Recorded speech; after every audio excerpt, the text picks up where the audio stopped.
to Fear Street.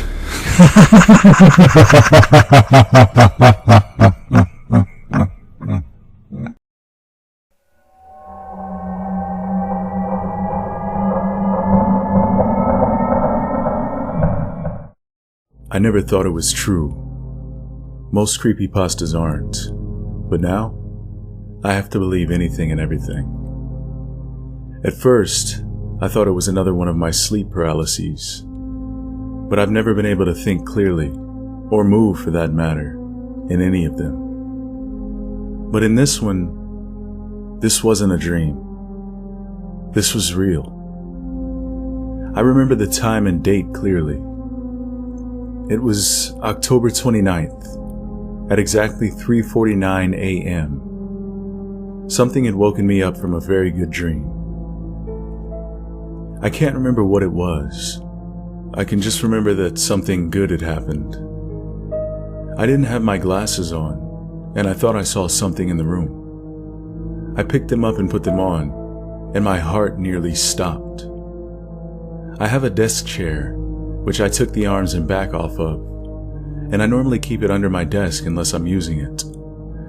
It was in the middle of the room, and a figure was sitting on it, hunched over itself, if it could. It looked like it had been hit by a car. Its back was at odd angles, and its left arm looked like it had been broken. But as I looked, it sat up, straightening itself out, in what I can only describe in a flailing motion. It leapt from my chair and almost onto my bed. Then I saw its face, illuminated by the blue light of my alarm clock. Its head was oval and hairless. Its skin looked leathery, like an old woman with too dark of a spray tan. Its mouth was twisted into what I thought was a malicious grin, torn away on the right side to reveal knife-like teeth. It had no nose and barely any visible ears. But that wasn't the worst part. The worst part was its eyes. The eyes, black and empty, seemingly to draw out each of my fears, every horrid memory and feeling that a human could feel. I attempted to hit it, punch it, try anything to make it leave. But before I barely moved my fist towards those hollow eyes, it grabbed my hand in its wet hand, its nails driving into my wrist. I moved back, but I hit my wall too soon. The creature was now kneeling on the side of my bed, one hand holding my now limp fist, and the other on my knee.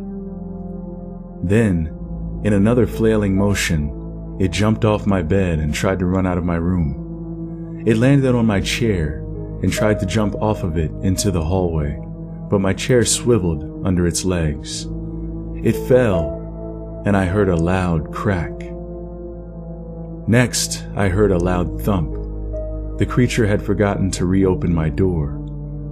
I heard a high-pitched squeal and saw it crash through the door. Even in my terror, I leapt off my bed, around my chair, and opened my door, scared about what it might do next. I turned on my bedroom light, flooding the hallway with light. There were scratches on the door frame of my sister's room. Then, from their room, I heard one of them scream. I ran in to see the creature break through one of their windows. Our bedrooms are on the second story of our house, so I was almost certain it wouldn't get far. But when I looked out the window, the creature was already in the street, running towards the woods. I looked to my right to see if my sister was okay. In the dim light from my room and the street light, her sheets and clothes were dangerously similar in color and had a little shine to them. I turned on the light to see her covered in blood, but she didn't seem to notice. She just looked at me with a dazed look and said, "He is the Rake, and he shall return." Then she slumped over. I ran into my parents' room and woke my parents to tell them about my sister. My dad drove her to the hospital, where she made a fast recovery. I called 911 about the whole incident. Police came to our house to see about the intruder that called himself the Rake. I told them everything. They discovered blood on the corner of my dresser, black, acid-smelling blood. They brought in a sketch artist who drew what I had seen. They asked me if I wanted to keep it, and I told them they'd need it for the case. Both the sketch artist and the officer slapped their heads, like this was a normal mix-up. The sketch artist drew another and let me keep one. I didn't sleep for a week. I sat on my bed, backed into the corner, gripping my Louisville Slugger, preparing for another visit. Since it was early November, I didn't go to school. I never left my room. My parents were gracious enough to let me and brought me up food. Finally, after about 10 days, my sister had been home for 6 days, and I decided to go back to school. When I got there, everyone was asking questions. I eventually got fed up with everything by third period and stormed out and managed to lock myself in a janitor's closet. I didn't leave until the final bell of the day. The bell for interaction time had chimed. I then went to sports practice and tried to maintain my distance from everyone. I adjusted for the next week and resumed my normal life, finally sleeping at night again. It was in that time that he visited me again. I was sure it was him. I awoke to his wet skin on my face. He had placed his hand over my mouth to keep me from screaming. I couldn't move, like he was kneeling on me. I felt his other hand stroke my upper arm, then a sharp pain on my left shoulder. He then leaned in close. I could feel his hot breath on the side of my neck. He whispered in my ear something I was unable to understand. Then, he was gone. My new door was still closed. My windows were locked, and there wasn't anything in my closet or under my bed. When I looked in my bathroom mirror, I discovered 4 cuts on my arm, very close together and short, but deep and bleeding. I kept the incident to myself. I didn't need any more attention. But after a few days, I began to remember things about our first encounter and our last. Those noises he'd made. I knew what he said. He said it in the first encounter we'd had. I am the Rake. This is not the only time we shall meet. The second time he spoke to me, he said, "You forgot about me. Do not ever again. I shall return." Weeks later, on December 17th, I woke up to find myself screaming from a nightmare that I couldn't remember. All I knew was the terror I felt was very vivid. I lay back down with my face toward the ceiling. That's when I heard it. I heard his voice again.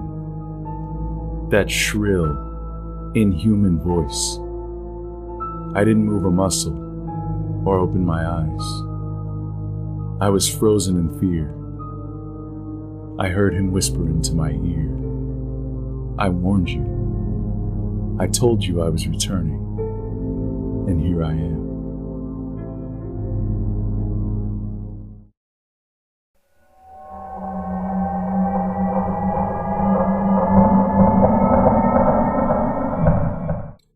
My house has always been creepy. Growing up, I've had unexplained experiences starting from the time I was 4 and never stopping. I live in rural Kentucky, one of those towns that solely rely on coal and is 5 years behind the rest of the world. In general, the whole town is covered in thick woods that appear not to have been tampered with in hundreds of years. My house is placed right in the middle of the mountains, surrounded by an extreme amount of woods and even a couple of ponds. that gives you the setting for my home. This is where the real story begins. Growing up, I was never allowed to watch shows such as Ghost Hunters or even movies such as The Exorcist in my house because of the weird activity that goes on here. I'd experienced it from a very young age, and my mom, who has lived in this house for her whole life, had also. However, one night, my family made an exception, and we all watched a documentary about Waverly Hills together. At that age, I still slept in the room with my mom, due to me being afraid of sleeping in this house. That night, I awakened at 3 a.m. to the feeling of something watching me. I felt extremely uneasy. I rolled over to look around the room, and my eyes locked onto something standing beside my mom. It was extremely tall, but looked as if it had a broken back and couldn't stand up completely. It was slouched over and had extremely pale skin and bones sticking out under the skin everywhere due to how skinny it was. It had long claws hanging from both hands. Its face was sunken in, and its eyes were completely black holes. A few greasy hairs were visible on its head. It had no clothes, but also no genitals or nipples. I was horrified. I rolled over and covered myself up head to toe with the cover. I refused to move or look out for the rest of the night, even though I was fully awake. Eventually, my mom finally woke up that morning. She immediately started complaining of her side hurting. She raised her shirt to look and found huge claw marks down her side. It was 3 deep wounds, which were extremely inflamed and still bleeding. I felt horrible knowing what that thing did to her while I lay beside her, hidden. A couple months later, I saw the creature again. Although not as horrible as my first experience, I was woken up to the creature slouched on the floor on the side of my bed. It was watching me sleep.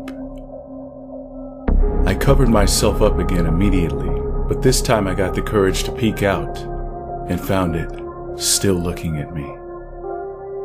I'm not sure when it went away because I didn't dare to look again. The feeling this creature gave to the room was horrifying. I got chills and my hair stood on end before even seeing it for the first time. It had the feeling of complete evil to it. I'm 18 now and obviously I sleep in my own room. However, I still live in the same house. My mom still sleeps in the room where I witnessed this creature. Almost nightly, she has nightmares about something watching her in her room. She has nightmares about something hiding in the paintings on her walls, or coming from the ceiling in her room while she sleeps. There's one specific corner of the room where almost every dream seems to originate. Our cats refuse to stay in that room if the door is shut. If anyone has any information about any folklore this could relate to, please tell me. I'm desperate for any information about what I've seen. I've had countless other experiences in this house, but those are the major ones. Also, I wasn't aware of the creepypasta of the Rake until 2016. This event took place many years before that. I've only referred to the creature as the Rake because of the similarities in what I saw, and I have nothing better to compare it to.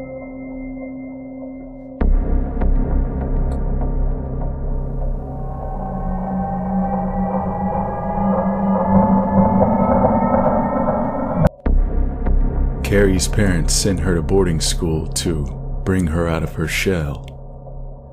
She was a shy, timid girl, and her parents felt that standing on her own 2 feet would help build character. She met a boy whilst there, and soon they became an item. Though forbidden, Carrie snuck out of her dorm at night to meet with him on a park bench at the back of the school. It was fairly dark back there and somewhat hidden from view. If the teens were quiet, they probably wouldn't be caught. Though it was exciting to be out at night, kissing her boyfriend in the dark, Carrie couldn't help feeling a little terrified. If they were caught out there, the punishment would be harsh. Her fear reached a peak when they heard a snuffling noise coming towards them. It was a dog attached to a leash, which was held in the hand of one of the strictest teachers in the school.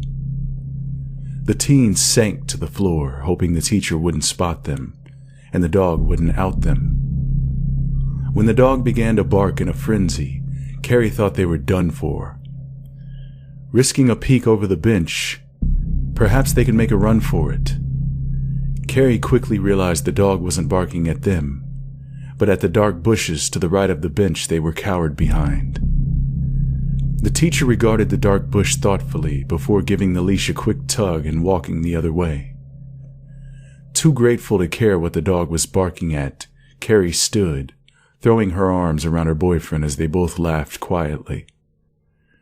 Carrie was the one who spotted the rake as it materialized from the shadows, just beyond the faint glow of a streetlight. She made out the tall, slender figure, the long fingers, the glowing eyes staring right into hers. Just as she grabbed her boyfriend in terror, it melted back into the shadows. He didn't see anything, but Carrie had seen enough. She'd experienced enough scares tonight. She just wanted to go back to her room and go to bed. Later that night, Carrie awoke in the darkness of her dorm. All the girls slept in bunk beds, and Carrie slept on the bottom. Disorientated, Carrie looked around from side to side. She had the sensation that something had woken her, but she couldn't figure out what. Raising her eyes, she spotted the girl in the top bunk of the bed beside hers. The girl stared at Carrie, her eyes wide with shock and terror. "I saw it," the girl gasped. "It climbed on top of you. It was suffocating you." Carrie remained awake all night. The next day, she was summoned to the dean's office. Her roommate had told the dean what happened, stating that she wanted to switch rooms. The dean asked Carrie to describe what she saw. He appeared concerned and requested that she tell him absolutely everything. She did, including what she saw when she'd snuck out the night before. The dean was visibly shaken, though he assured Carrie that she would be safe. Later that day, as Carrie entered her dorm, she found 2 monks by her bed, performing some kind of ritual. She never saw the rake again. Carrie became convinced that the dean had encountered the rake before, that it had tormented other students at the school.